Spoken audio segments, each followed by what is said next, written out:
परिस्थिति प्रतिकूल है, परिस्थिति असामान्य है, और उसमें भी आप अपने हृदय के धैर्य को, हृदय की दया को, हृदय की विनम्रता को, हृदय की इन सब सद्गुणों को प्रस्तुत कर पाते हैं, तो ही ठाकुर जी प्रसन्न होते हैं।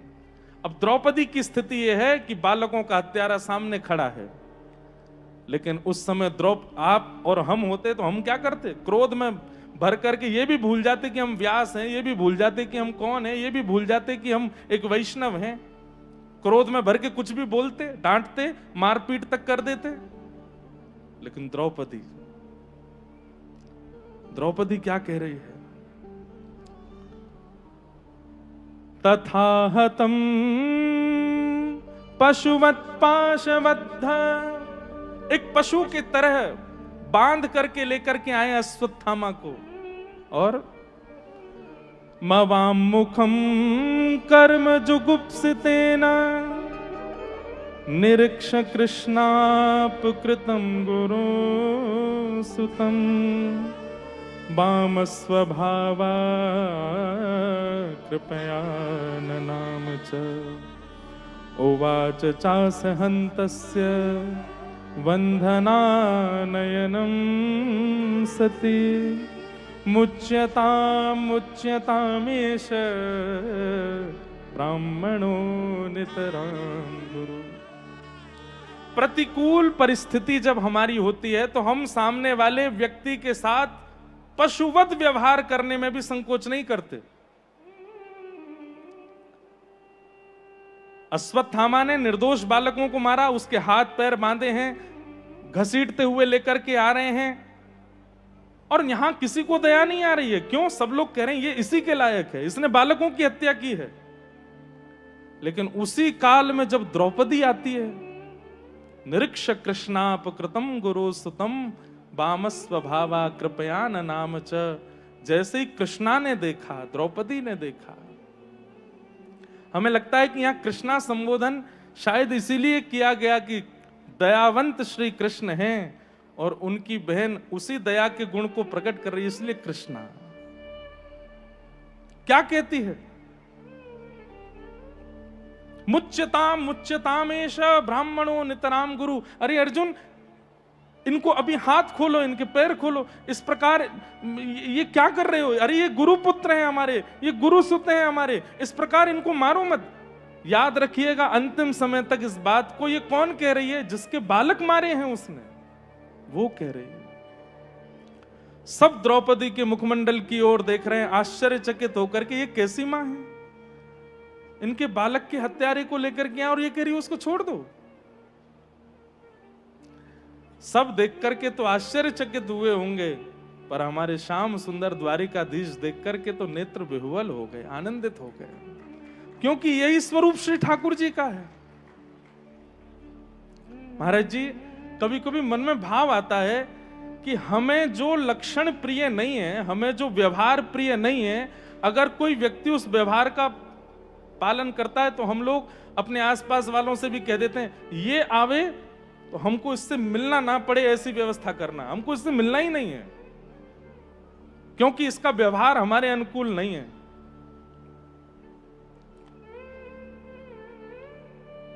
लेकिन हम और यहां बैठे अधिकतर लोग सब वो व्यवहार करते हैं जो ठाकुर जी को प्रिय नहीं है। लेकिन कभी जानकी नाथ जी अपना द्वार बंद नहीं करते, सबसे मिलते हैं, सब पर कृपा करते हैं, सबको देखते हैं। और कह दें तो कोई अतिशयोक्ति नहीं, ठाकुर जी कैसे हैं? जैसे मान लीजिए कि उनको जो व्यवहार प्रिय नहीं, वो जब हम करते हैं,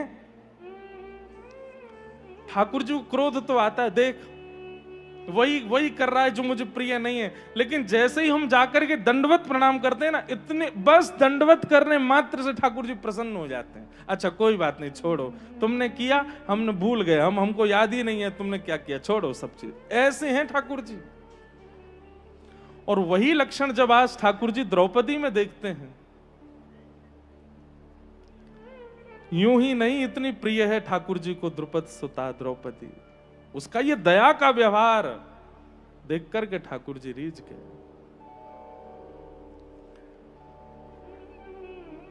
क्यों नहीं मारना चाहिए, इसके पीछे खूब सुंदर विवेचन किया द्रौपदी ने। धर्मम न्यायम शकरुणम निर्वलीकम समम महत, राजा धर्म सुतो राज्ञा प्रत्यन्य द्वचो द्विजा। धर्म, न्याय, करुणा, निष्कपटता, समता, इन सब का विचार करके ही किसी को दंड देना चाहिए। अनेक बातें कही द्रौपदी ने, सब बातों को सुनकर के सब स्तब्ध रह गए और अंत में द्रौपदी ने यही कहा कि इन्हें मत मारो, ये गुरु पुत्र हैं, इन्हें मत मारो, ये ब्राह्मण हैं, इन्हें मत मारो। क्यों?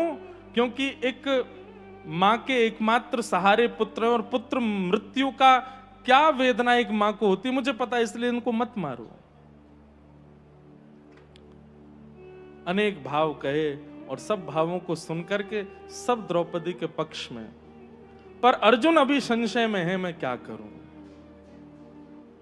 ठाकुर जी की ओर देखा और कहा, नाथ कृपा करें, मैं क्या करूं। भगवान ने कहा, ब्रह्म बंधुर न हंतव्य आतताई बधारहण। ब्राह्मण कैसा भी क्यों ना हो उसको मारना नहीं चाहिए, और बालकों का हत्यारा कोई भी क्यों ना हो उसको छोड़ना नहीं चाहिए। वास्तव में ठाकुर जी संकेतात्मक शब्दों में बात करते हैं। जैसे कहते हैं समझदार को इशारा काफी, तो ठाकुर जी इशारे में ही बात करते हैं। इसलिए संत जनों की सन्निधि में रह करके उनके वचनों को सुनकर के इतना परिपक्व कर लीजिए अपने आप को कि ठाकुर जी को इशारा करें तो आप उस इशारे को समझ जाओ, क्योंकि ठाकुर जी का स्वभाव है कि वो इशारे में ही चर्चा करेंगे।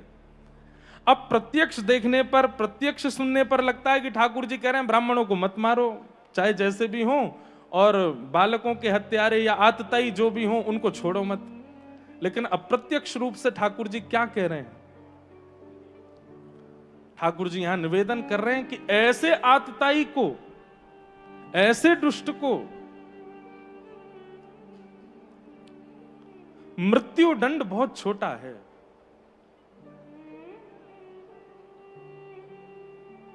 मृत्यु से भी बड़ा दंड क्या है संसार में? मृत्यु से भी बड़ा दंड क्या है संसार में? जीवित अवस्था में हर क्षण मृत्यु के समान कष्ट होना, मरना भी नहीं और कष्ट भी उतना होना, ये मृत्यु से भी बड़ा कष्ट है। कई बार बहुत कष्ट में कोई होता है तो हम भावना रख लेते हैं चित्त में, इससे बढ़िया तो ये भगवत धाम ही चले जाएं, इतना कष्ट पा रहे हैं, सब बोलते हैं लोग बाग। इसका मतलब क्या है? मृत्यु एक प्रकार से स्वतंत्रता है, मृत्यु एक प्रकार की मुक्ति है। उससे बढ़िया तो ये इतनी कष्ट पा रहे हैं, पीड़ा पा रहे हैं, चले जाएं ठाकुर, ऐसा कई लोग कह देते हैं। वैसे कहना नहीं चाहिए ऐसे, फिर भी कई लोग कह देते हैं। ठाकुर जी मानो संकेत कर रहे हैं कि इतने दुष्कर्मी के लिए, ऐसे आतताई के लिए मृत्यु दंड नहीं है अर्जुन।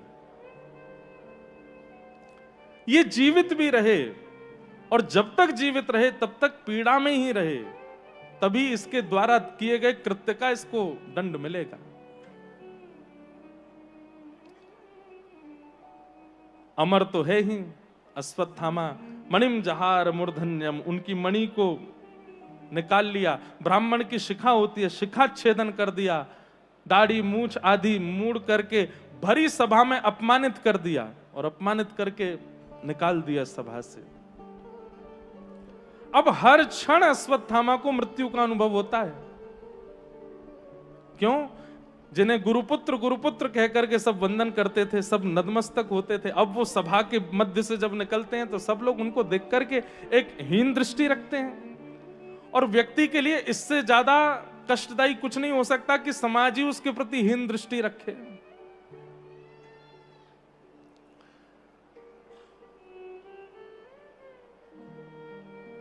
सब क्रियाएं हुई, ठाकुर जी समस्त कुरुवंश का पांडवों के द्वारा यथोचित जैसा होना चाहिए वैसा सब पिंडदान आदि सब कराते हैं। तत्पश्चात जैसे ही ठाकुर जी द्वारिका जाने के लिए प्रस्थान करने के लिए तैयार होते हैं, तभी अश्वत्थामा के चित्त में आता है कि इन पांडवों ने अच्छा नहीं किया मेरे साथ, मैं इनके वंश को यही नष्ट करूंगा। और तभी उसने केंद्र बनाया अभिमन्यु की सगर्भा पत्नी उत्तरा, जिनके गर्भ में भगवान के परम भागवत श्री परीक्षित जी महाराज विराजमान हैं। और जैसे ही ब्रह्मास्त्र छोड़ा है उत्तरा के गर्भस्थ शिशु को मारने के लिए, उसी समय ठाकुर जी रथ में आरूढ़ होकर के द्वारिका को प्रस्थान कर रहे थे। जैसे ही उत्तरा ने देखा ये ब्रह्मास्त्र मेरे गर्भ के बालक को नष्ट करने आ रहा है, वहां पर अर्जुन खड़े हैं, युधिष्ठिर खड़े हैं, सब जन खड़े हैं, पर उत्तरा किसी के पास नहीं गई है। ये विश्वास देखिए, सीधे ठाकुर जी के पास गई है कि पाहि पाहि महायोगिन देव देव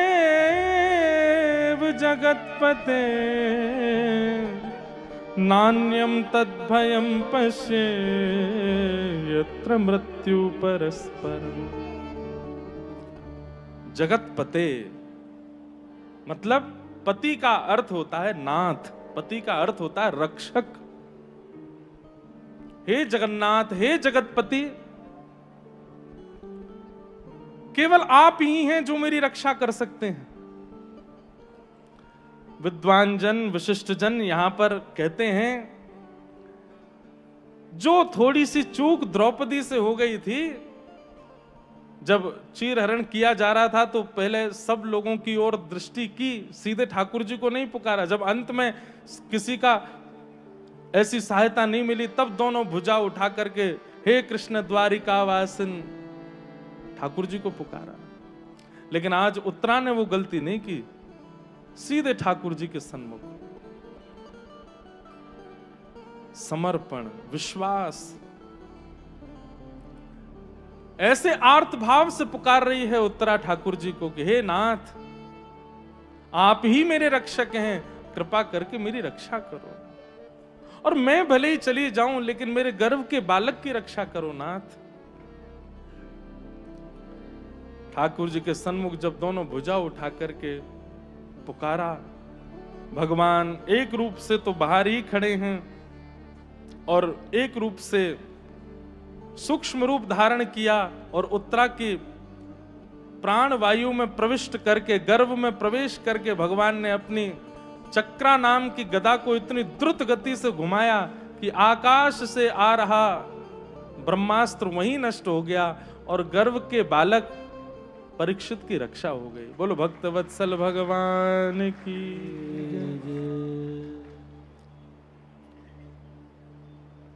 एक बहुत सुंदर भाव पूज्य गुरुदेव भगवान, पूज्य हमारे दादा गुरुदेव भगवान श्री सेवा कुंज वाले गुरु जी, पूज्य महाराज जी और हमारे अयोध्या वाले पूज्य महाराज जी दोनों विराज रहे हैं।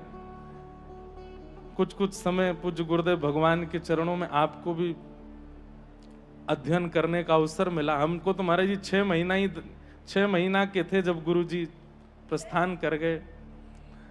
पूज्य महाराज जी तो गुरुदेव के उत्सव में कथा के लिए पधारे, तब भी बड़े संस्मरण बताते कि गुरु जी का कैसा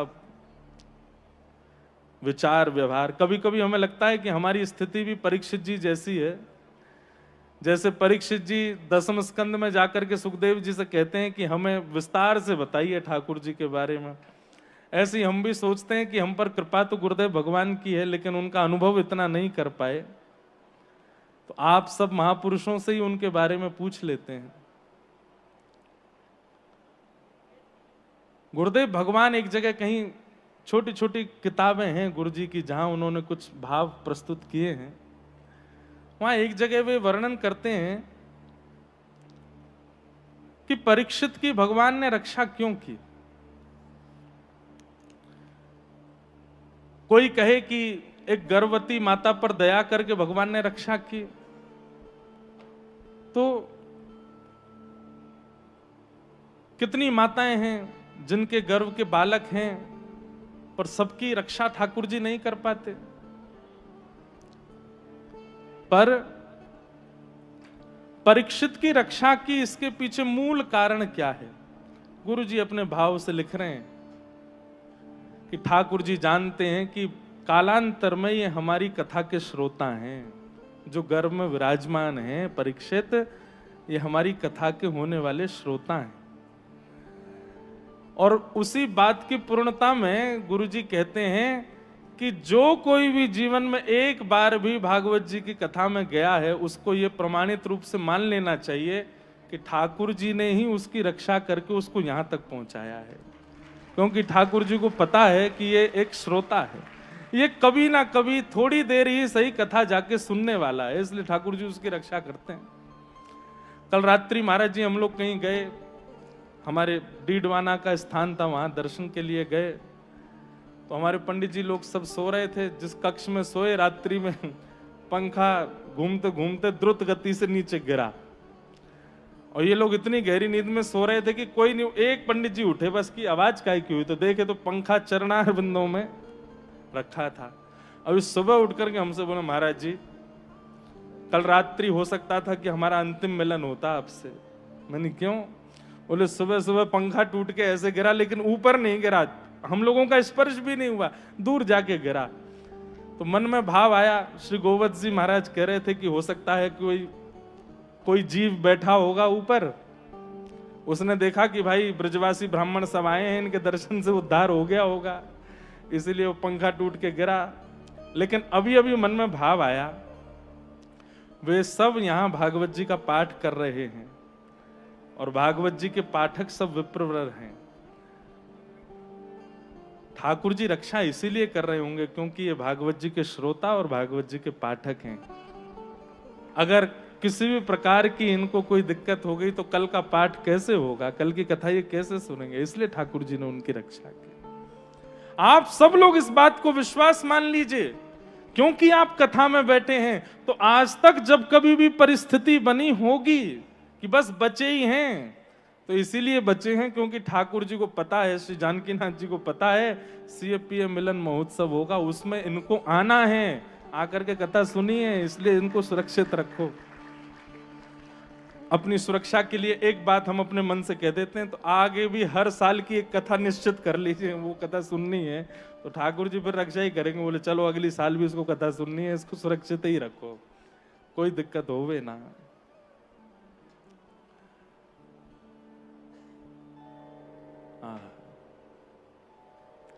भगवान ने उत्तरा के बालक की रक्षा की, और ये वही बालक हैं जिन्होंने जन्म बाद में लिया है, ठाकुर जी का गर्भ में दर्शन पहले किया है, श्री परीक्षित जी महाराज।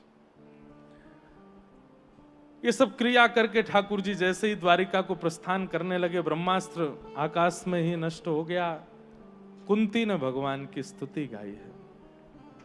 भगवान रथ में आरूढ़ होकर के जैसे ही जाने लगे, बुआ सामने आ गई और ठाकुर जी से बोली, सबसे मिल ली आप, हमसे नहीं मिलेंगे। कुंती भी भगवान को बहुत प्रिय है। ठाकुर जी बोले, कहो बुआ। बोले ऐसे नहीं, नीचे उतर के आओ, थोड़ी चर्चा करनी है आपके साथ। ठाकुर जी अपने रथ से नीचे उतरे और कुंती कहती है, आज मुझे अपने हृदय के भाव प्रकट करने दीजिए। कि नमस्ये पुरुषं त्वाद्यम् ईश्वरं प्रकृते परम् अलक्ष्यं सर्वभूतानां अन्तर्बहिरवस्थितम् कि माया जवनिका छन्न माज्ञादोक्षजमव्ययम् न लक्ष्यसे मूढदृशा नटो नाट्यधरो यथा। कि तथा परमहंसानां मुनीनां ममलात्मनां भक्ति योग विधानार्थं कथम पश्येम हि स्त्रियः। बहुत सुंदर स्तुति गाई है। कुंती अपनी स्तुति का प्रारंभ प्रणाम से करती हैं और स्तुति का विश्राम भी प्रणाम से, नमस्ते नमस्ते। मानो पहला संकेत श्री कुंती जी कर रही हैं कि कोई भी वैष्णव जगत का भक्त ठाकुर जी को केवल एक वस्तु प्रस्तुत कर सकता है, बाकी वो जो कुछ भी प्रस्तुत कर रहा है सब ठाकुर जी का है।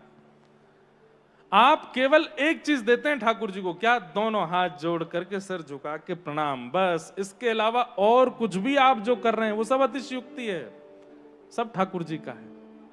न मन, मतलब अब ये मन हमारा नहीं है नाथ, इस पर अधिकार आपका है।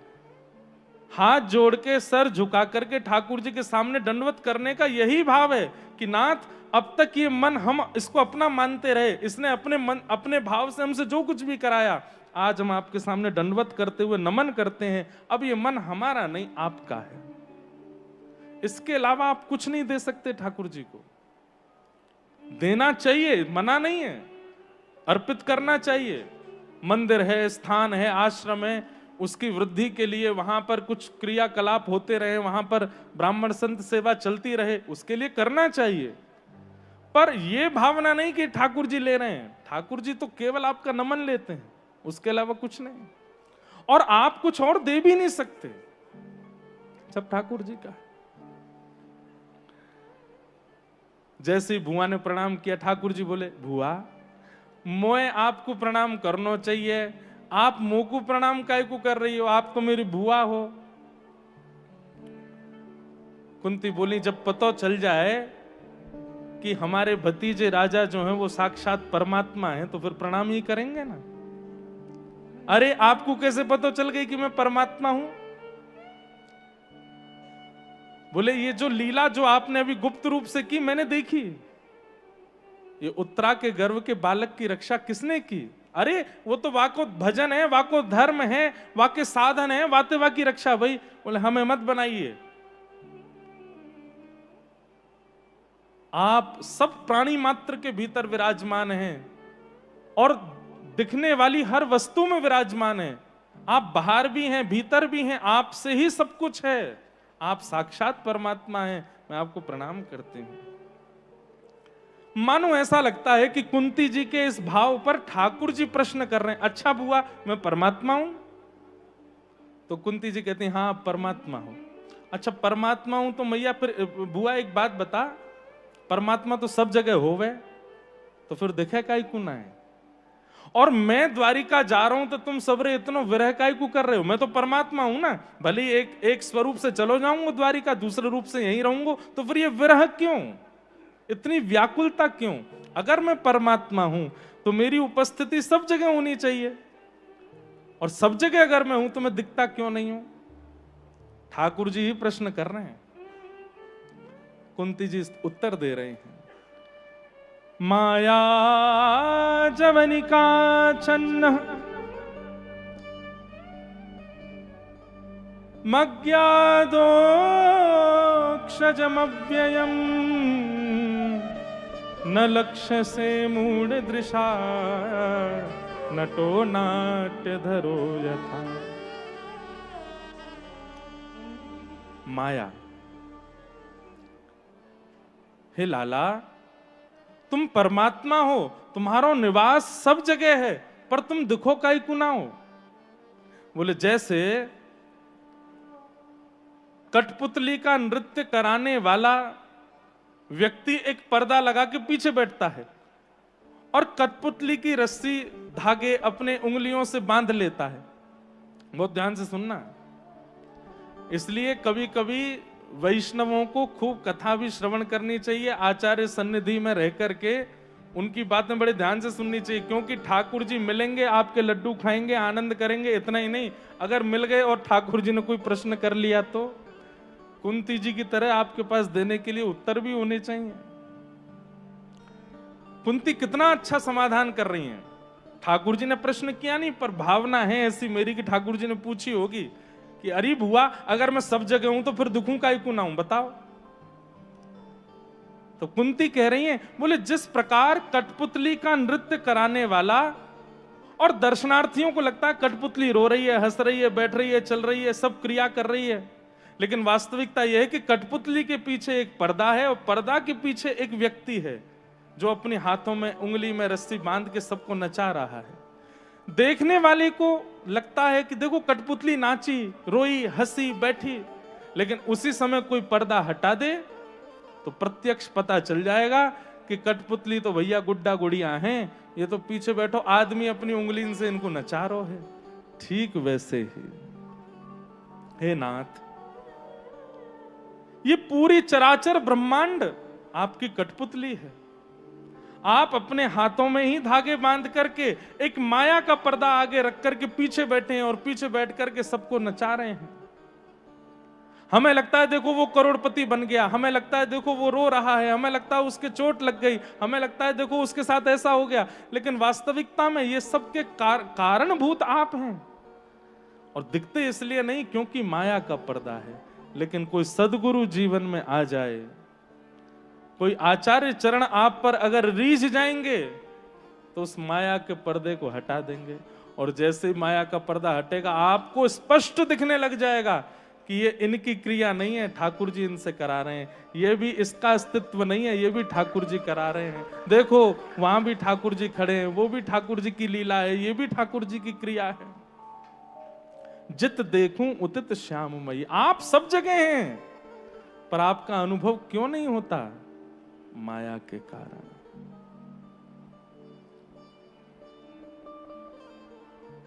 पूज्य महाराज जी एक बहुत सुंदर भाव गाते हैं कथा में। श्री चित्रा सखी जी के भाव से, ये देखो श्याम, ये देखो श्याम, यही तो है मेरे जीवन प्राण। ये देखो श्याम, ये देखो श्याम। ये कब बनेगी स्थिति? जब आचार्य चरण प्रसन्न हो जाएंगे और प्रसन्न होकर के अपने दिव्य भजन से, दिव्य ज्ञान से आपके नेत्रों में जो माया का पर्दा है वो हटा देंगे, तो फिर क्या होगा?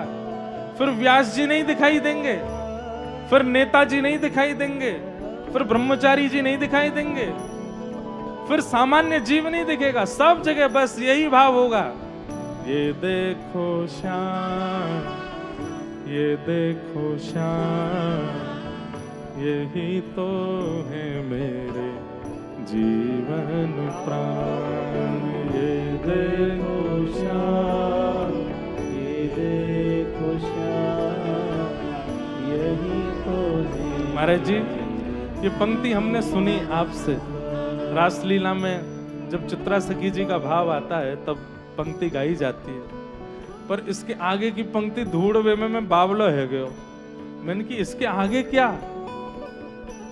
और जब बहुत दिन तक हमको कोई भाव नहीं मिले तो फिर हमने खुद ही लिख दिया आगे। कैसे हैं ठाकुर जी? नैनाभिराम बंक मुस्कान, नैनाभिराम बंक मुस्कान, नैनाभिराम बंक मुस्कान, नैनाभिराम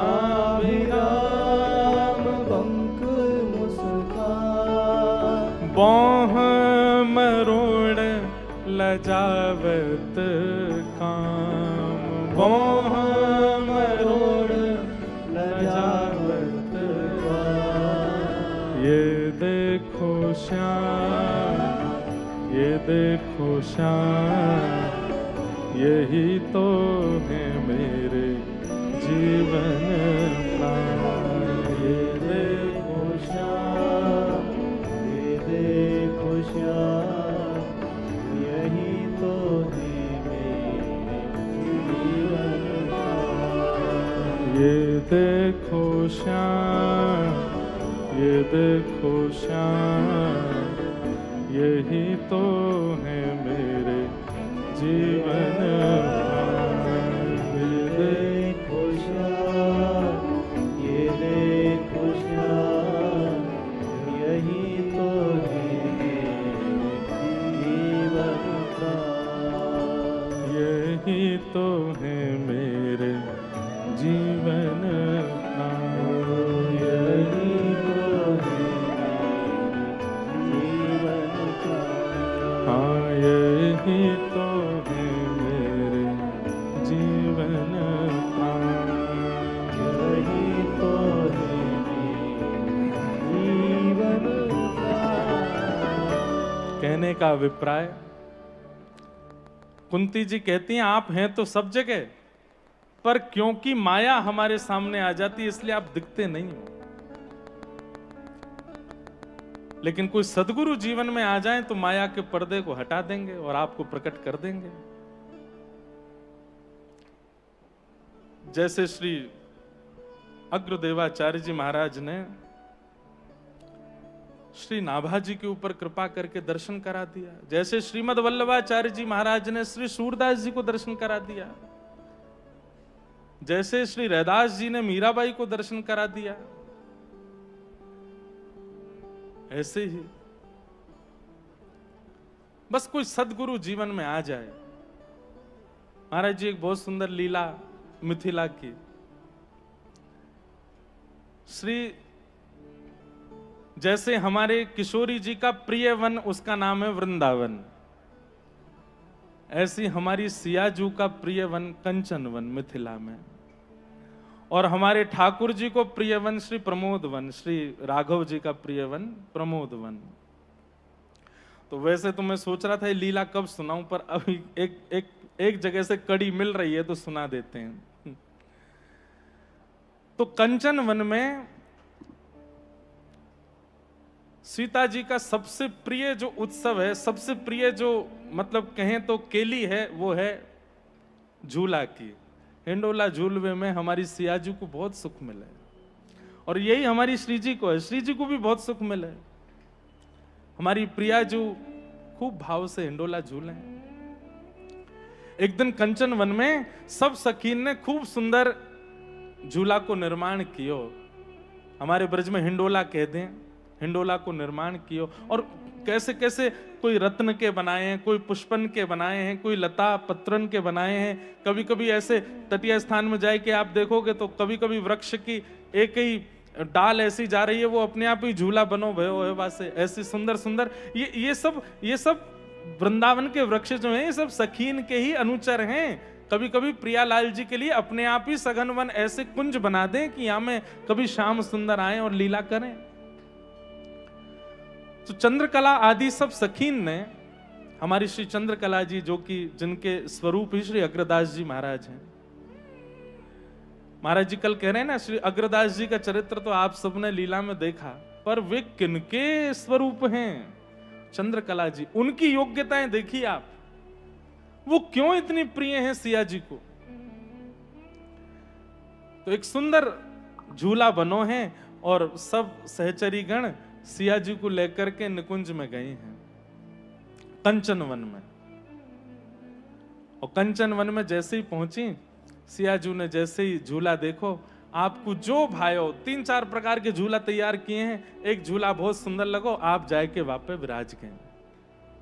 सब सहचरियां प्रेम से श्री सिया जी को झूला झुला रही हैं।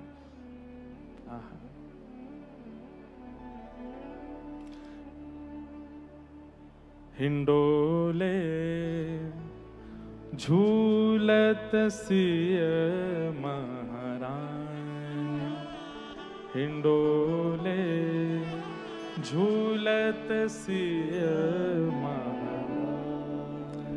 श्रुति कीर्ति उर्मिला मांडवी, श्रुति कीर्ति उर्मिला चारुशिला गुण खानी, चारुशिला गुण खानी। रचो हिंडोरा नाम लिवावती, रचो हिंडोरा नाम लिवावती। चतुर सखी मुस्कानी, चतुर सखी हिंडोले झूलत सिय महारानी, हिंडोले झूलत सिय। और इतने में ही झूलते झूलते हमारी सिया जी के मुखमंडल पर एक संकोच आयो है। हमारी सीता जी थोड़ा संकोच कर रही हैं, बहुत ध्यान से सुनियो, निकुंज की लीला है। सियजू की सकुच रही नहीं बोलती, सियजू की सकुच रही नहीं बोलती, अग्र अली मन मानी, अग्र अली मन मानी, हिंडोले झूलत सिय महारानी, हिंडोले झूलत सिय महारानी। अब दर्शन करो, श्री सियाजू हिंडोला झूल रही हैं। सब सखियां बड़े प्रेम से, बड़े भाव से, बड़े आनंद के साथ सियाजू को झूला झुला रही हैं। बड़ी मंद मंद मुस्काए करके सियाजू बड़े आनंद से झूल रही हैं। लेकिन झूलते झूलते आपके मुखमंडल पर थोड़ा संकोच प्रकट हो गया। संकोच मतलब जैसे कोई व्यक्ति प्रसन्न मुद्रा में हंसते हंसते अचानक उसकी हंसी रुक जाए, तो हम समझ जाते हैं कि इसने कुछ सोचा है, इनके मन में कुछ भाव आया है। वहीं खड़ी भई श्री चंद्रकला जी ने ये भाव देख लिया और तुरंत जाकर के सियाजू के चरणों में प्रणाम करके गई, हे सियाजू, हे प्यारी जू, कहा भयो, आप इतने संकोच में क्यों हैं? आपको सुख नहीं मिल रहा हो तो आप आज्ञा करें हम दूसरा हिंडोला बनाए। तो सिया जी बोले नहीं, सुख तो बहुत है, पर बोले पर कहा, बोले अभी अभी मेरे नेत्र बंद भये और साकेत में जो हमारो नित्य विहार होवे वाको मुकु स्मरण भयो, और वह स्मरण में मुकु याद आई कि मैं एक तरफ बैठी हूं और दूसरी तरफ प्यारे राघव जी बैठे हैं और दोनों मिलकर के हिंडोला झूल रहे हैं। और वाह भाव को चिंतन करते मेरे मन में संकोच आ गया कि मैं अकेली बैठी हूं, बगल में श्री राघव जी होते तो सुख मिलता। अब विचार कीजिए आप, हम अपना पक्ष लेकर के ही बोल रहे हैं इस लीला को भी कि आचार्य चरण कृपा करेंगे तो ठाकुर जी जहां कहीं भी हो सामने प्रकट होना पड़ेगा। सियाजू के मन में केवल भावना प्रकट भई है कि मैं अकेले झूल रही हूं, बगल में अगर राघव जी होते तो और सुख मिलता, और वह भाव से तनिक संकोच भयो है। चंद्रकला जी तुरंत हिंडोला रोक दियो और बोले सियाजू आप आज्ञा करो, आप आज्ञा करो, राघव जी को यहां प्रस्तुत करें। सियाजू बोले अरे नहीं, ये साकेत तो नहीं है, ये धराधाम पे लीला चल रही है, हम लोग सब मिथिला में हैं और वे अयोध्या में हैं, और अभी तो हमारो प्रथम, एक प्रकार से कह दें तो अतिशयुक्त नहीं, ये प्रथम मिलन की लीला है, ये प्रथम मिलन की कथा है। निकुंज में प्रथम मिलन, कुंज में प्रथम मिलन तो गुरुदेव के साथ जब गए तब हुआ है, पर निकुंज में तो पहले ही मिल गए राम जी। चंद्रकला जी बोली आप आज्ञा करो सियाजू, राघव जी को प्रस्तुत करें आपके सन्मुख। सीता जी बोली नहीं नहीं, आप क्यों इतने, अब हम कहाँ मिथिला में, वो हुए अयोध्या में, और अभी हम भी छोटी सी लाली हैं, वो भी छोटे से लाला बने घूम रहे हैं। अभी तो कौशल्या मैया की गोद और श्री दशरथ जी की गोद से उतरे ना है ज्यादा, अब अकेले उनको यहां ले आओगी बहुत संकोच में आ जाएंगे। चंद्रकला जी बोली बाकी चिंता मत करो, आप तो बस आज्ञा करो, राघव जी को प्रस्तुत करें यहां पे। तो सीता जी बस सोच रही हैं, मना तो कर रही हैं पर मन ही मन कह रही हैं आ जाएं तो याते बड़ा सुख कहा है। चंद्रकला जी बोली आप आज्ञा करो, बोले तो फिर देख लो अगर बन सके योजना तो, लेकिन थोड़ी देर के लिए बुलवाए लो, ने हिंडोरो झूल लेंगे। इतने में ही चंद्रकला जी ने नेत्र बंद किए। अब ये लीला सुनकर के पढ़ के महाराज जी हमको लगे कि हमारी ब्रज की सखियां तो बड़ी भोरी हैं, पर श्री सियाजू की सखियां तो अति प्रवीण हैं। वो तो भैया ललिता विशाखा हमारे लाला को अपहरण ना कर सके ये तो चंद्रकला चारुशिला जी की योग्यता है कि राघव जी को अपहरण कर ला मैं और कैसे चंद्रकला जी ने तुरंत अपने नेत्र बंद किए और नेत्र बंद करके कलाएं हैं ना, सिया जी ने अपनी कलाएं प्रदान की, इसीलिए राम जी ने अपने नाम को चंद्र प्रदान, इसीलिए तो उनका नाम चंद्रकला है। वो सिया जी कौन है? साक्षात महारानी है। नेत्र बंद करके समस्त शक्तियों को अपने सामने तुरंत तत्क्षण प्रकट होने के लिए आज्ञा की। उसी समय जितनी शक्तियां होती हैं सब सामने हाथ जोड़ करके प्रकट हो गई। बोले हे चंद्रकला महारानी जी, हे सर्वेश्वरी जी, आज्ञा करें, हम क्या सेवा कर सकते हैं? बोले पहले तो हमको यह बताइए कि इस वक्त अयोध्या में श्री राघव जी कहां हैं? तो एक मोहिनी विद्या आदि सब विद्याएं शक्तियां सब प्रकट हो गई। तो एक विद्या ने तुरंत एक, जैसे मानो, अब उस समय में तो क्या कहेंगे, आज की भाषा में कहें तो एक जैसे मानो एक स्क्रीन जैसी प्रकट कर दी और उसमें दिखाया कि राघव जी अपने सब बाल सखाओं के साथ में क्रीड़ा कर रहे हैं, खेल रहे हैं, छोटे से राघव जी। एक शक्ति से पूछा आगे क्या करने वाले हैं? बोले अब बस थोड़ी देर में अयोध्या में एक परम सुंदर प्रमोद वन है, वहां राघव जी नित्य शाम को जाते हैं, ये प्रमोद वन जाने वाले हैं। बोले ऐसी स्थिति बताओ जब इनके साथ में ये सब ना होते हो, सखा इनके। बोले कि वो प्रमोद वन में अकेले ही जाते हैं।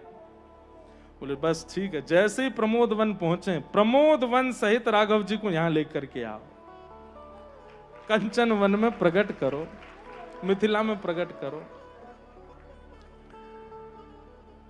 यहां ऐसी लीला पढ़ी कि श्री राघव जी अपने सब बाल सखान के साथ खेल रहे हैं और खेलते खेलते उनको अपने स्वप्न की स्मृति भई। आज सुबह सुबह श्री राघव जी ने एक स्वप्न देखो है और वह स्वप्न में कहा देखो कि श्री राघव जी अपने भवन से निकस करके जब गए तब एक परम प्रवीण विप्र उनको मिले और वे विप्र राघव जी से कहें कि आप चक्रवर्ती सम्राट जी के लालन श्री राघव जी हैं ना? तो राम जी कह रहे हैं हाँ, ये स्वप्न है राम जी का। राम जी कह रहे हैं हाँ, हम उन्हीं के लाला हैं। बोले हम ज्योतिषाचार्य हैं, हाथ देखना जानते हैं, सब कुछ हमको पता है, आपकी आज्ञा हो तो हम आपका हाथ देख के सब बताएं। तो राम जी ने एक अपनो हाथ आगे कियो। अब मन में तो हमारे भाव आया कि क्यों दिखवा रहे हैं राम जी हाथ? तो क्योंकि वो आगामी युग में कृष्ण भी तो बनने वाले हैं, तो उनको ये सब भाव बड़े प्रिय लगते हैं। मानो ज्योतिषाचार्य जी को हाथ दिखवा करके ज्योतिषाचार्य जी बोल रहे हैं कि आप तो नारायण के समान हैं, आप तो साक्षात ऐसे हैं, आप तो कपिल भगवान के समान बुद्धिमान हैं, आप तो ऐसे सब भाव प्रस्तुत करते चले गए। श्री राघव जी महाराज बस बैठे हैं। इतने में ही जो विप्रदेव हैं उन्होंने राघव जी के नेत्रों में देखा। बोले और कुछ जानना है? तो राम जी बोले ब्याह की बताए दो ने, ब्याह आदि को कहा योग है। तो विप्रदेव बड़े प्रसन्न हो गए, राम जी के छोटे छोटे मुख से बड़े संकोच के साथ पूछ रहे हैं। तब कह रहे हैं कि बोले महाराज आपके गुरु, आपके यहां श्री विश्वामित्र जी का आगमन होगा और उनके साथ आप वन में जाएंगे, बड़े बड़े राक्षसों का वध करेंगे, तभी आपको मिथिला के राजा जनक जी का आमंत्रण आएगा और आप वहां जाएंगे और वहां पर आपको एक धनुष दिखेगा। वहां पर एक योजना बनेगी जिसमें आपको धनुष भंजन करना पड़ेगा और उसके बाद मिथिलेश कुमारी सियाजू के साथ आपका ब्याह होगा। मिथिलेश कुमारी सिया जी को नाम सुनते ही राम जी के रोम रोम पुलकित है गए।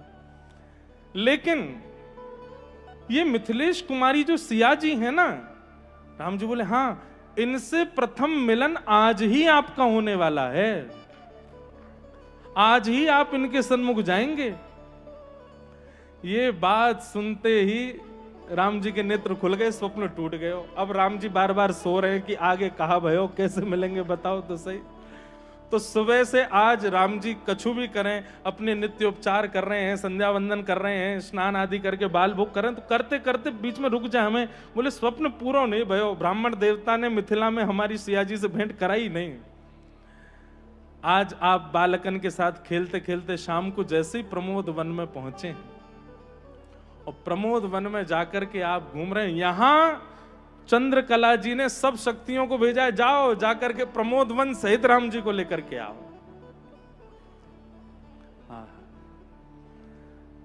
सब शक्तियां आई और महाराज प्रमोद वन सहित श्री राघव जी मिथिला पहुंच गए। राम जी तो बस एक वन के नीचे बैठे थे, चिंतन कर रहे थे, स्वप्न में आगे क्या हुआ इसका चिंतन करने का प्रयास कर रहे थे। इतने में ही नेत्र खुले, नेत्र खोल करके देखा तो आहा, श्री चंद्रकला जी सामने खड़ी हैं हाथ जोड़ करके। सुंदर नेत्र हैं, सुंदर कपोल हैं, सुंदर अलकावली हैं, सुंदर संपूर्ण श्री विग्रह है। देख करके एक बार तो राम जी को थोड़ी देर को लगा कि कहीं यही तो मिथिलेश नंदिनी, मिथिलेश कुमारी नहीं है।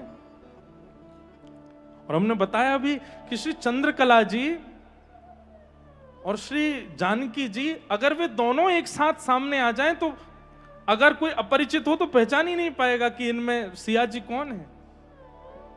राम जी भी थोड़ी देर के लिए स्तब्ध हुए, लेकिन थोड़ी देर बाद अंतर पता चल गया और राम जी पूछने लगे, आप कौन हैं?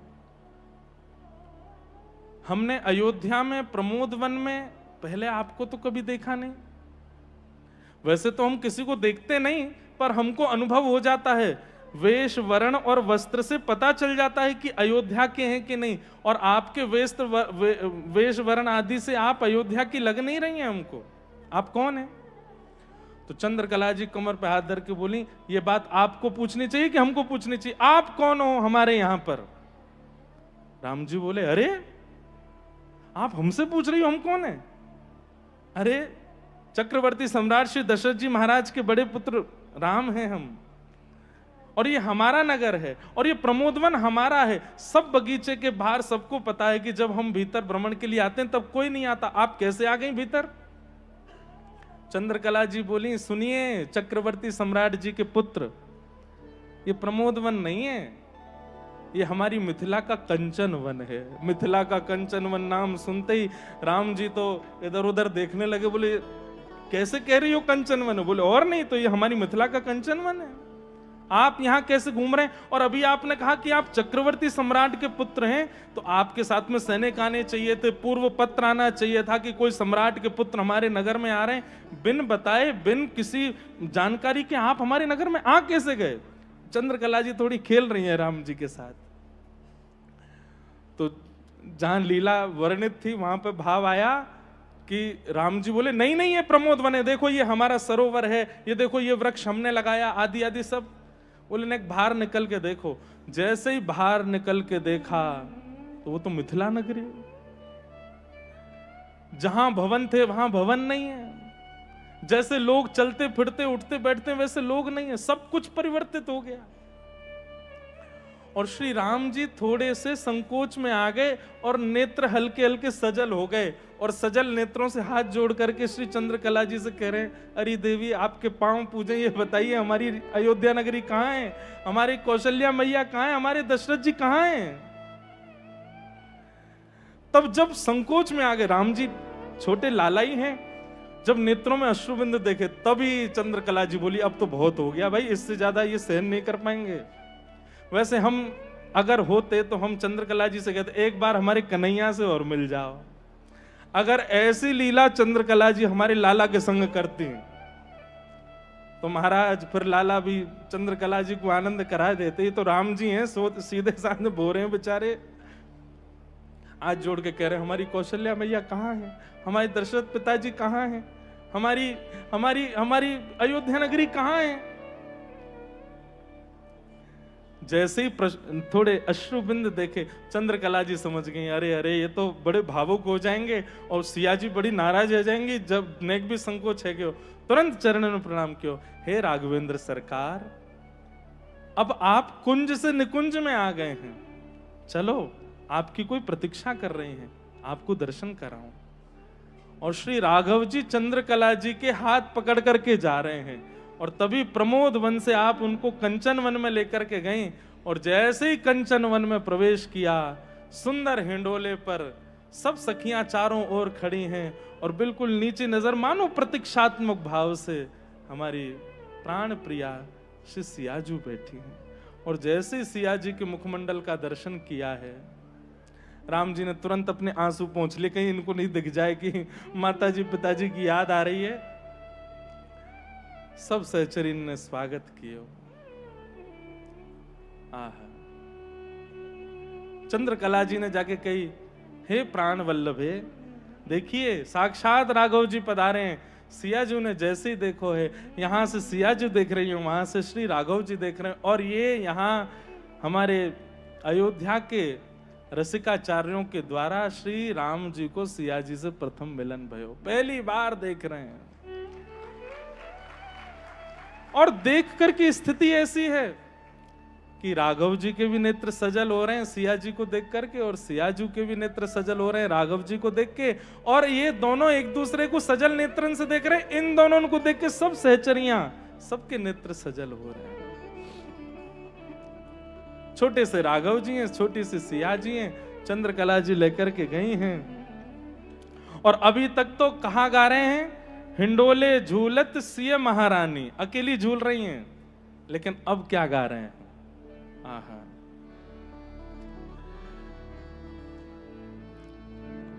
कोई राग बदलो न। वैसे अभी हिंडोरा तो चले गए हैं, पर अब आए हैं कोई बाहर वैसो राग। झूलत सीताराम हिंडोरे, झूलत सीताराम हिंडोरे, झूलत सीताराम हिंडोरे, झूलत सीताराम। अच्छा, हम जो बात कह रहे थे कि भैया ठाकुर जी सब जगह हैं पर माया के कारण दिखते नहीं, आचार्य कृपा कर दें तो माया का पर्दा हटा के ठाकुर जी के दर्शन करा देंगे। अरे यहाँ सियाजू के मन में भाव आई है कि राघव जी आ जाएं, तो चंद्रकला कौन है, ये श्री अग्र अली हैं, श्री अग्रदास जी महाराज हैं, आचार्य प्रवर हैं। जैसे सियाजू के मन में आई है कि राघव जी आ जाएं, तो तुरंत अपहरण करके ले आई है राम जी को। आचार्य ऐसी ही कृपा करते, यदि प्रसन्न हो जाएं और अगर शिष्य के मन में ठाकुर जी को विराजमान करना है तो आचार्य चरण कैसे भी ठाकुर जी को प्रस्तुत करेंगे। इस भाव से हमने ये लीला सुनाई है। और यहाँ सियाजू राघव जी दोनों हिंडोले झूल रहे हैं। आप सब गाओ हमारे साथ, क्योंकि श्रावण तो पूर्ण हो गया लेकिन वर्षा तो अभी भी हो ही रही है। झूलत सिया राम हिंडोरे, झूलत सिया राम हिंडोरे, श्याम गौर अभिराम मनोहर, श्याम गौर अभिराम मनोहर, रतिपति के चित चोरे, रतिपति के चित चोरे, झूलत सिया राम हिंडोरे, झूलत सिया राम हिंडोरे। श्री जानकीनाथ भगवान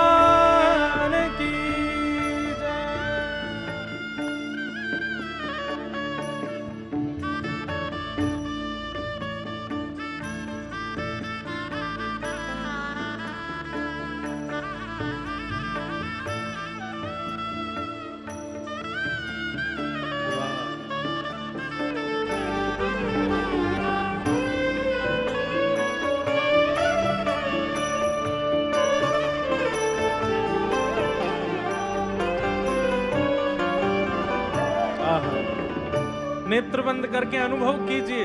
श्री अग्रदास जी के जो शब्द हैं उनसे अनुभव करें, कैसे लग रहे हैं ठाकुर जी। नील पीत बर बसन लसत तन, नील पीत बर बसन लसत तन, उठत सुगंध झकोरे, उठत सुगंध झकोरे,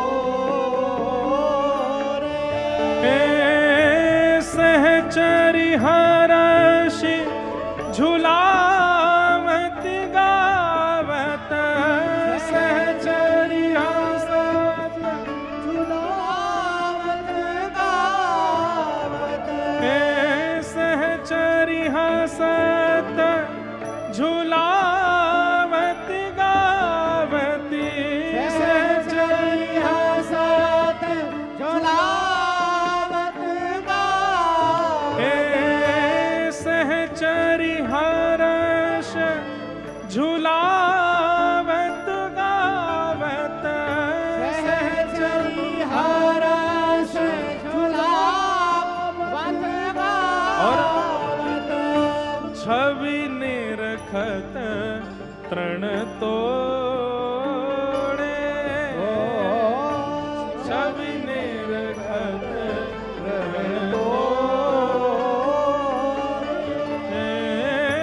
झूलत सीता राम हिंडोरे झूलत सीता राम हिंडोरे झूलत सीता राम हिंडोरे झूलत सीता राम हिंडोरे मंद मंद मुस्कात छबीले मंद मंद मुस्कात छबीले मंद मंद मुस्कात छबीले मंद मंद मुस्कात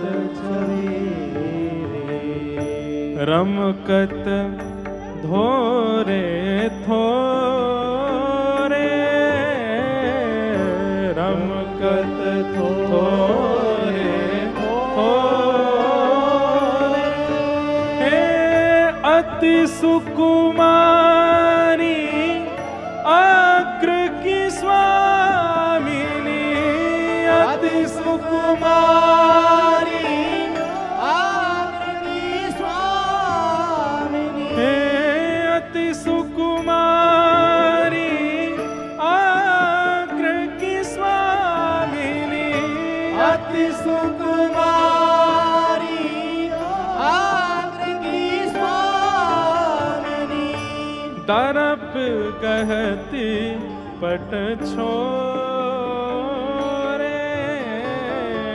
दरप कहती पट छोरे झूलत सीता राम हिंडोरे झूलत सीता राम हिंडोरे झूलत सीता राम हिंडोरे झूलत सीता राम हिंडोरे श्याम गौर अभिराम मनोहर श्याम गौर अभिराम मनोहर हे रतिपति के चित चोरे रतिपति के चित चोरे अति सुकुमारी अग्र की स्वामिनी अति सुकुमारी अग्र की स्वामिनी दरप गहती पट छोरे दरप गहती पट छोरे झूलत सीता राम हिंडोरे झूलत सीता राम हिंडोरे झूलत सीता राम हिंडोरे झूलत सीता झूलत सीता झूलत सीता राम हिंडोरे। बोलो जानकी नाथ भगवान की। ऐसे हमारे अयोध्या के रस आचार्य परंपरा के सब हमारे वैष्णव और आचार्य चरण ऐसे भाव प्रकट करते हैं। बड़ी अंतरंग लीलाएं हमारे ब्रज की और श्री अयोध्या जी की। अब सोचो, सुनते सुनते सुनाते सुनाते हमको भी राघव जी में श्री ठाकुर जी दिखने लगे, श्री बालकृष्ण दिखने लगे, और बालकृष्ण की लीला सुनते सुनते राघव जी दिखने लग जाएं, तभी जानो कि अब आचार्य कृपा भई है। हमारे सामने तो प्रतिबिंब रखा है, इसमें जब देख लेते हैं ना तो ऐसा लगता है कि मानो कितने आनंद में भर के दोनों युगल बस कभी प्रकट है कि जेठ में भर लें, अंक में भर लें कि बस खुश है जाएं। इनकी प्रसन्नता के लिए ही सुना रहे हैं। और श्री अग्रदास जी महाराज के भाव, महाराज जी आपने सच में बहुत कृपा करके हमको ये सब प्रदान किया और ये अवसर दिया कि हम यहाँ आकर के सेवा कर सकें। अभी तक हमारे ब्रज के रसिकाचार्यों के खूब भाव गाए, लेकिन अब से श्री परम पूजनीय प्रातः स्मरणीय श्री अग्रदेवाचार्य जी महाराज के भाव अब कथान में आन लगेंगे, सुंदर सुंदर भावों से। ठाकुर जी खूब सुंदर हिंडोला झूले। हिंडोला झूलने के बाद अब राघव जी तो मर्यादा पुरुषोत्तम है, लीला पुरुषोत्तम तो लाला है ना हमारो, वो तो रात भर झूलते ही रहते। लेकिन राघव जी अब धीमे से इशारों कर रहे हैं चंद्रकला जी को, नहीं हिंडोरो धीमो करो। सिया जी बोली कौन कहा भे हो? कौशल्या मैया बाट निहार रही होंगी, श्री दशरथ जी महाराज अभी थोड़ी देर में सब सैनिकों को भेज देंगे, और जब देखेंगे कि अयोध्या जी में प्रमोद वन नहीं है तो फिर बहुत वहां तो बहुत हाहाकार मच जाएगी। इसलिए हे सियाजू, वैसे तो मैं आपके प्राणन में सदा विराजूं, आप कृपा करो। अब तो कछु दिन ही शेष हैं, गुरु विश्वामित्र जी के साथ मुकु आनो ही हैं, लेकिन अभी मुकु आज्ञा प्रदान करो। तो सीता जी कहती हैं, आप अगर इस प्रकार यहां से जाएंगे तो ये जितनी सहचरियां हैं आपके वियोग में प्राण त्याग देंगी। ऐसे कैसे जा सकते हैं आप यहां से? तब राघव जी बोले, आपके पास में साक्षात सर्वेश्वरी बैठी हैं, इनको नेक हमारे पास बुलाओ। चंद्रकला जी आई। हे सर्वेश्वरी जी, जब आप जगन नियंता जगदाधार साक्षात चक्रवर्ती सम्राट के पुत्र को प्रमोदवन सहित यहां ला सकती हो तो एक लीला और कर दीजिए। बोले क्या लीला करनी है? बोले लीला ऐसी कर दीजिए कि ये जो कुछ भी अभी लीला घटी है सब सहचरियों को स्वप्नवत लगे, और थोड़ी देर में ऐसा लगे कि मानो इनके नेत्र खुले हैं और ये जो भी कुछ देखा था, हिंडोला का उत्सव आदि, ये सब स्वप्न था। चंद्रकला जी तो थोड़ी सी रुष्ट हो गए, ऐसे क्यों करना है, आप कहीं नहीं जाएंगे, अब आप यहीं रहेंगे, सदा हमारी सिया जी के पास ही रहेंगे। तब राम जी राघव जी बोले कि हमको थोड़ी लीला भी करनी है और मर्यादा को भी ध्यान रखना है, आप बिल्कुल निश्चिंत है जाओ, सिया जी की बिल्कुल चिंता मत करो, द्वापर में ये किशोरी जी बन के आएंगी, ये धक्का दे दे के भेजे करेंगी, जाओ, हम तब भी नहीं जाएंगे, हम इन्हीं के पास ही बैठे रहे करेंगे, लेकिन अभी हमको थोड़ी मर्यादा को ध्यान रखना है। चंद्रकला जी अति प्रवीण हैं, जो आज्ञा। सिया जी ने भी, अच्छा जब तक सीता जी नहीं कहे तब तक कैसे हो, सिया जी ने भी कह दी, बोले हाँ राघव जी जो कह रहे हैं वो कर दीजिए। चंद्रकला जी बोली ठीक है, स्वप्नवत पूरी लीला होगी और थोड़ी देर में सहचरियों को ऐसा अनुभव होगा कि मानो जैसे निद्रा से उठी हैं और अभी अभी स्वप्न पूर्ण हुआ है। लीला हो गई। अब राम जी चंद्रकला जी के पीछे पीछे घूम रहे हैं, बोले क्यों, अब प्रमोद वन सहित हमें वापस तो कर आओ। तो चंद्रकला जी भी खूब आनंद कर रही हैं, जल्दी कब आएंगे आप बताओ। तब राम जी ने अपनो एक समय बताई दिया चंद्रकला जी को कि पूरे दिन में हम यहाँ समय प्रमोद वन में रहेंगे, आप जब चाहो हमारो वहां से हरण करके ले आए करो। तो जब जब सिया जी के मन में भाव उत्पन्न हुए, प्रमोद वन में श्री राघव जी जाते हैं और चंद्रकला जी तुरंत लेकर के आती हैं और आकर के तुरंत प्रस्तुत कर देते हैं। बोलो चंद्रकला महारानी जू की। श्री चंद्रकला जी कौन हैं? यही श्री अग्रदेवाचार्य जी महाराज हैं, जिनके पीठ पर आप बैठे हो, जिनके स्थान पर आप बैठे हो। भैया बड़ी रहस्यमयी कथाएं हैं इनकी, बड़े आनंदमयी कथाएं हैं इनकी। राघव जी प्रमोद वन में पहुंचे और श्री चंद्रकला जी पुनः उनको अयोध्या पहुंचा करके आई, और श्री राम जी दोबारा गए और जाकर के श्री कौशल्या मैया की गोद में जाके पौड़ गए, लीला करके आए गए। तो इस लीला को सुनाने का एक ही कारण था। ये सहचरियां हम शब्द बोलते हैं, सखियां शब्द बोलते हैं। कल तिवारी जी पूछ रहे थे रात्रि में, महाराज जी आप अली शब्द बोल रहे थे, अली शब्द का अर्थ क्या? मैंने अली मतलब सखी, अली मतलब सहचरी। ये सहचरी सखी अगर वृंदावन और अयोध्या के नाम से बोली जाती हैं तो ये साक्षात आचार्य हैं। इनको आप नथनी वाली, घूंघट वाली, ओढ़नी वाली और नूपुर वाली मत समझियो। ये साक्षात जगत नियंता को भी लेकर के कहीं भी जा सकती है। इनकी यदि शरणागति हो जाए, आचार्य कृपा यदि कर दें, तो ठाकुर जी सब जगह हैं, बस माया का पर्दा हटाना है और वो माया का पर्दा हट जाएगा जो कुंती जी कह रही हैं। ठाकुर जी का प्राकट्य क्यों होता है? बोले तथा परमहंसानाम मुनीनाम ममलात्मनाम भक्ति योग विदानार्थम कथम पश्येमः स्त्रियः। ठाकुर जी राक्षसों को मारने नहीं आते हैं, ठाकुर जी तो वैष्णव भक्तों के लिए आते हैं।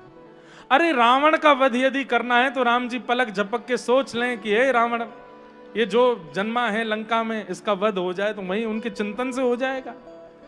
लेकिन सबरी की जो इच्छा है, सबरी जो प्रतीक्षा कर रही है, उस प्रतीक्षा को ठाकुर जी ऐसे पूर्ण नहीं कर सकते। उसके लिए तो वन में जाना पड़ेगा। सीधी बात, दुष्ट दलन ठाकुर जी हैं, पर दुष्टों के संहार के लिए अवतार नहीं लेते हैं ठाकुर जी। ठाकुर जी तो भक्तों पर कृपा करने के लिए अवतार लेते हैं। कंस को मारने के लिए ठाकुर जी श्री कृष्ण बनकर के नहीं आए हैं। ठाकुर जी तो कुब्जा पर कृपा करने के लिए मथुरा गए हैं। ठाकुर जी तो देवकी मैया जो 11 वर्ष 56 दिन से प्रतीक्षा कर रही हैं, उन पर अनुग्रह करने के लिए गए हैं। पर हमारी दृष्टि में, हमारे भाव में प्रधान रूप से राक्षस वध आ जाता है। ऐसा नहीं है। ठाकुर जी राक्षसों के लिए लीला नहीं करते हैं, भक्तों के लिए लीला करते हैं। जामग मेरो गिरधार आवे, जामग मेरो गिरधार आवे, तन मन जो बन बारू, तन मन जो बनवारू, मेरे पलकन सोमग झारू, मेरे पलकन सोमग झारू। प्रभु श्री राम वन में सबरी के लिए गए हैं, जो नित्य प्रतीक्षा कर रही है कि राम जी आएंगे। ये पूरी लीला भक्तों के लिए करते हैं ठाकुर जी। तथा परमहंसानाम मुनिनाम ममलात्मनाम भक्ति योग विदानार्थम कथम पश्येमः स्त्रियः। कुंती भगवान की स्तुति गा रही हैं, और स्तुति गाते गाते कुंती जी अपनी स्तुति में ठाकुर जी से कहती हैं कि विपदः सन्तु न शश्वत तत्र तत्र जगद गुरो भवतो दर्शनम यत् स्यात् पुनः भव दर्शनम। इससे पहले एक बात और कह दें। कुंती जी की स्तुति की बहुत सुंदर है। कुंती जी कहती हैं, यथा ऋषिकेश खलेन देवकी कंसेन रुद्धार्थ चिरम सुचार्पितम विमोचिताहम चसहात्म जा विभो त्वयैव नाथेन मुहुर विपदगणात्। एक प्रकार से कुंती जी यहां पे कह रही हैं कि आप अपनी मैया से ज्यादा प्रेम हमसे करते हो।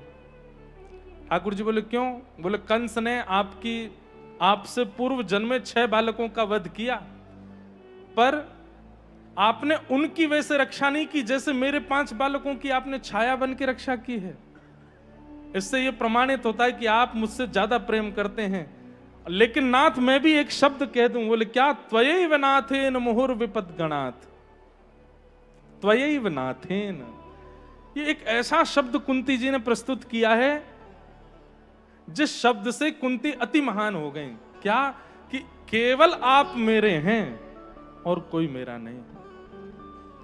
कहते तो हम भी हैं, हम राम जी के राम जी हमारे हैं, कहते तो हम सब हैं, पर राम जी को हमारे कहने के बाद हम सबको हमारा कहते हैं, ये भी हमारे हैं, वो भी हमारे हैं, वो भी हमारे हैं, वो भी हमारे हैं।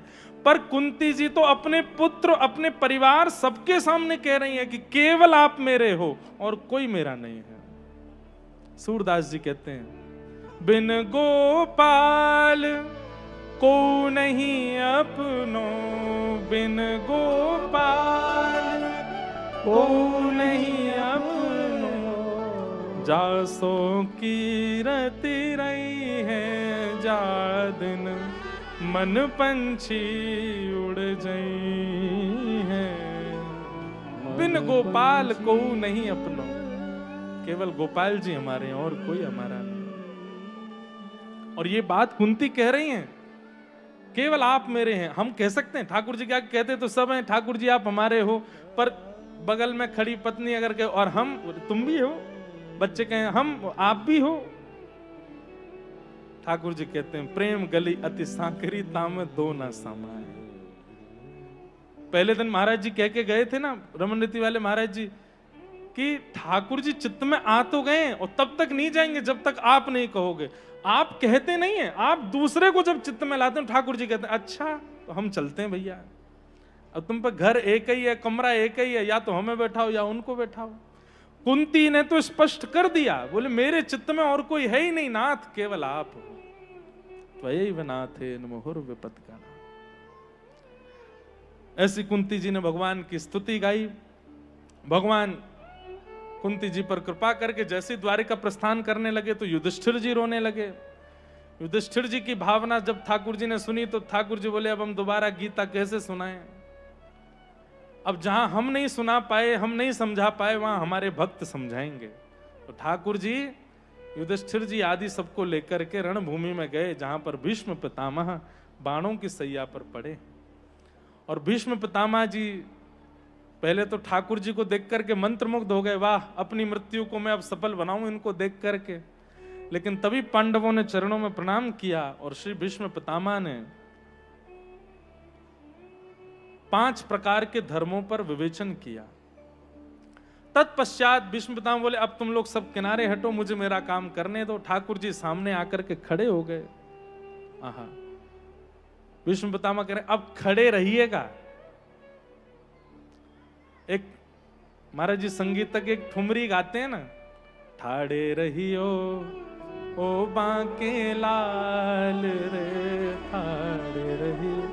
ये भाव लगता है कि श्री भीष्म पितामह जी कह रहे हैं, सदैव देवो भगवान प्रतीक्षताम, कलेवरम यावदिदं हनुम्य, प्रसन्नहासारुणलोचलोल्लस, मुखाम्बुजो ध्यान पतश्चतुर्भुज।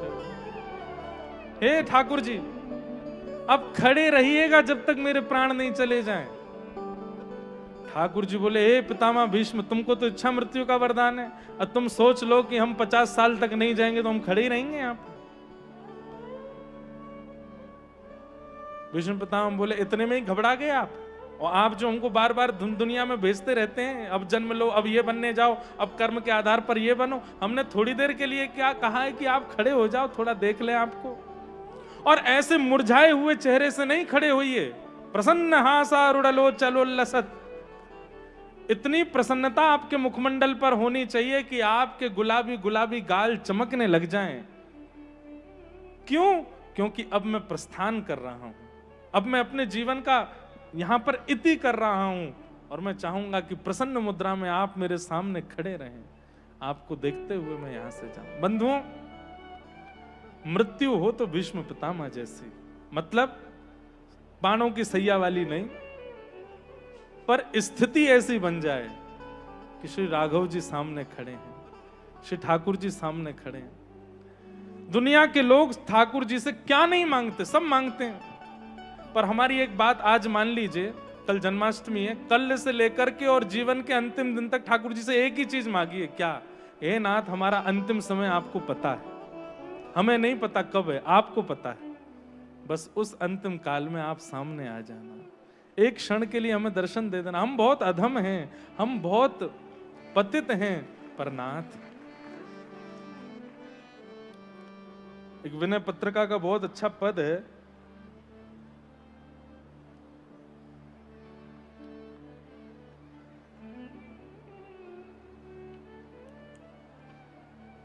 श्री गोस्वामी तुलसीदास जी महाराज जी ठाकुर जी से निवेदन कर रहे हैं।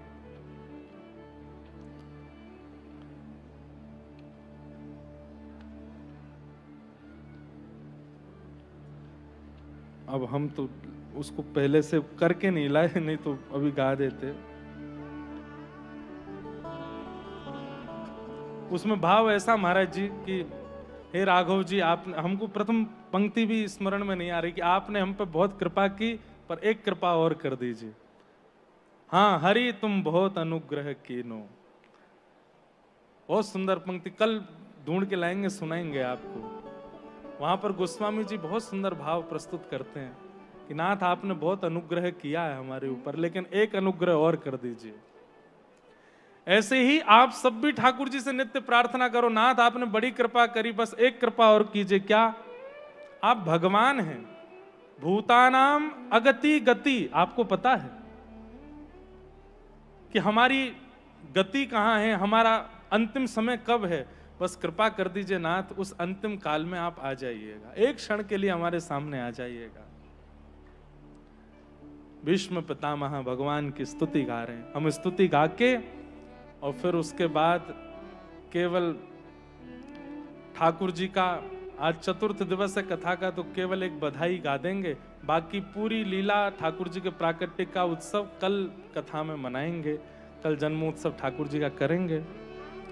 श्री भीष्म उवाच इतिमति रूपकल्पिता वितृष्णा भगवत सात्वत पुंगवे विभुम्ने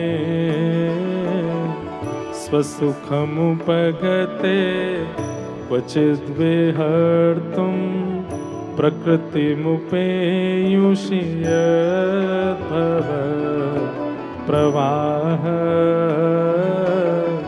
त्रिभुवनकमनं तमालवर्णं रविकरगौरवराम्बरं दधाने वपुरलककुला वृताननाब्जं विजय सखेरतिरस्तु मे वद्यम्। एक संस्मरण है, आज से लगभग महाराज जी आपकी स्मृति में हो, लगभग 6-7 वर्ष हो गए। हिमाचल में कथा हुई थी मंडी में, और वहां दास सुबह के सत्र में भागवत जी की सेवा करते थे, और शाम को पूज्य महाराज जी 4 दिन के लिए भक्तमाल जी श्रवण करा रहे थे, और श्री कृष्णदास बिहारी जी का चरित्र विशेष रूप से आपने वहां सुनाया था। वहां वो महाराज जी वैसा समय हमें आज तक नहीं मिला। रात्रि में पूज्य महाराज जी और हम खूब कीर्तन करते थे, श्री जगन्नाथ जी साथ में थे वहां पर सेवा में महाराज जी की में, और भी सब वैष्णव थे। रात में वहां खूब कीर्तन होता था, 12-12 1-1 बजे तक खूब कीर्तन। हाथ में महाराज जी कभी कभी साथ में कुछ साज भी ले लेते, सब नाचते। एक भंडारी बाबा थे, वो खूब उछल उछल के नृत्य करते थे, और सब कीर्तन एक कक्ष में बैठ के होता था, हम लोग नीचे बैठ के गाते थे, महाराज जी कीर्तन कराते थे। कीर्तन होता 12-1 बजे तक, और फिर 1 बजे के बाद महाराज जी कहते अब सो जाओ, अब बहुत विलंब हो गया। सब जाते, फिर महाराज जी कहते इंद्रेश जी आप रुको, भागवत जी मंगाओ। फिर भागवत जी मंगा के हमसे बोलते कल क्या प्रसंग सुनाएंगे आप कथा में। तो हम कहते महाराज जी कल भीष्म स्तुति सुनानी। अच्छा, ये वाला श्लोक पढ़िए, क्या लिखा है। तो आज भी याद है, ललित गति विलास वल्गुहास प्रणय निरीक्षण कल्पितो रुमान कृतमनुकृतवत्य उन्मदान्धः प्रकृतिमगन किल यस्य गोपवध्व। और महाराज जी ने इतना सुंदर उसका भाव, करीब महाराज जी लगभग स्मृति है तो 3 बजे तक महाराज जी पढ़ाए और वहां इतना सुख मिलता था। फिर चौथे दिन महाराज जी थोड़े अस्वस्थ हो गए, नहीं तो रोज रात्रि महाराज जी एक विषय लेकर के पढ़ाते थे और इस भाव का इतना सुंदर अर्थ बताया। बोले ललित गति विलास वल्गु हास, मानो भीष्म पितामह अपनी स्तुति को विश्राम देने से पूर्व ठाकुर जी से मानो मन के भाव से निवेदन कर रहे हैं कि नाथ, आपका हमने चतुर्भुज रूप देख लिया, आपका हमने विराट रूप देख लिया, आपका हमने सारथी रूप देख लिया, लेकिन एक रूप रह गया है। बोले कौन सा? आहा, सभई अंग को बाको गिरधर, सभई अंग को बाको। बोले ललित गति से जब आप ब्रज में चलते हैं, ललित गति कैसी? ठाकुर जी एक पांव यहां धरें, दूसरा पांव ऐसे तिरछो रखें, ऐसे चाल डगमगी सी करते भय चलें और वहां में कभी अपने मुकुट को नीचे कर लें, कभी ठाकुर जी की जो लटकन है कभी गाल को स्पर्श कर रही है, कभी आगे पीछे जा रही है और धीमे धीमे चलते चलते कभी ठाकुर जी वेणु ले लें, कभी कटाक्ष नेत्रन से इधर देखें, कभी उधर देखें। हे नाथ, आपकी जो वो ललित गति वाली चाल है, जाके कारण आप मां के बिहारी राधा रमण राधा वल्लभ कहलाओ, वो स्वरूप हमको देखना है। भीष्म पितामह कह रहे हैं। और बोले उसमें भी कृतमनुकृतवत्य उन्मदांध, गोपियां महाराज जी ठाकुर जी यशोदा मैया की चुनरी पकड़ के चलें और चुनरी पकड़ के नहीं चलें, यशोदा मैया लाला के हाथ के कड़ूला में चुनरी बांध दे, बोली कहीं भाग नहीं जाए। जमुना जल भरवे जामे तो लाला रो में, मैं हूं जाऊंगा संग में, मैं हूं डोलूंगा बाहर। यशोदा मैया 1-2 दिन ले गई तो ठाकुर जी कभी इधर भाग जाए कभी उधर, तो यशोदा मैया अपनी चुनरी बांध दें, लाला के कड़ू लाते, ठाकुर जी ऐसे चले कहीं भाज नहीं जाए। क्यों? गोपियां क्या करती हैं, वो जैसी पतो चले श्याम सुंदर आ रहे हैं तो अपनी अपनी खिड़की में सुंदर हाथ में मक्खन लेकर के बैठ जाएंगी सबरी गोपी, और जैसे ठाकुर जी निकसे सोई गोपी कहें लाला आज दोहरी गैया के बढ़िया मक्खन निकारो है खावे गो। तो बाल कृष्ण प्रभु इतने आसक्त होकर के उन गोपियों के पास चले जाते हैं और गोपियां ठाकुर जी को भीतर बुला के भीतर से किवाड़ बंद करके और लाला तक लाला मक्खन खाएगो? बोले हाँ खाऊंगा। बोले पहले नाच के दिखा। ठाकुर जी नाचने लगे, बोले अब बंदर की तरह करके दिखा, अब गैया की तरह चल के दिखा। हे नाथ, आपके इशारे पर पूरा विश्व नाचता हमने देखा है, लेकिन गोपियन के इशारे पे आप नाचते हो वो हमको देखना है। कृतम अनुकृतवत्य उन्मदांध, प्रकृति मगन किलयस्य गोपवध्व। भीष्म पितामह ने बहुत सुंदर स्तुति ठाकुर जी की गाई। ऐसे भीष्म पितामह के सुंदर भाव को हम प्रणाम करते हैं, वंदन करते हैं। पूज्य आचार्य चरण पधारे हैं, आपका भी हमको आशीष श्रवण करना है। हो ब्रज में है रही जय जयकार। आज से ही नंद महोत्सव को माहौल है जाए, पूरे रेवासा में आवे वाले जितने भी वैष्णव हैं सब लोग इतने आनंद में भर जाएं। कल खूब पीले पीले वस्त्र पहन करके आई हो, पीरो पीरो चंदन लगाए के आई हो। हमारे जितने भी भाई लोग और जितने भी संत महापुरुष हैं सब सुंदर पगड़ी बांध के आई हो। कल लाला को जन्मोत्सव है। महाराज रेवासा जैसे सीएपीए मिलन महोत्सव है, कल रेवासा ब्रज मिलन महोत्सव होएगो, कल श्री वृंदावन प्रकट होएगो और साक्षात नंद बाबा के रूप में हमारे श्री अग्र मलुक पीठाधीश्वर महाराज जी आएंगे और सबन को खूब बधाई लुटाएंगे। हम तो खूब लूटेंगे, खूब आनंद करेंगे। तो कल आप सब लोग खूब भाव से आइयो।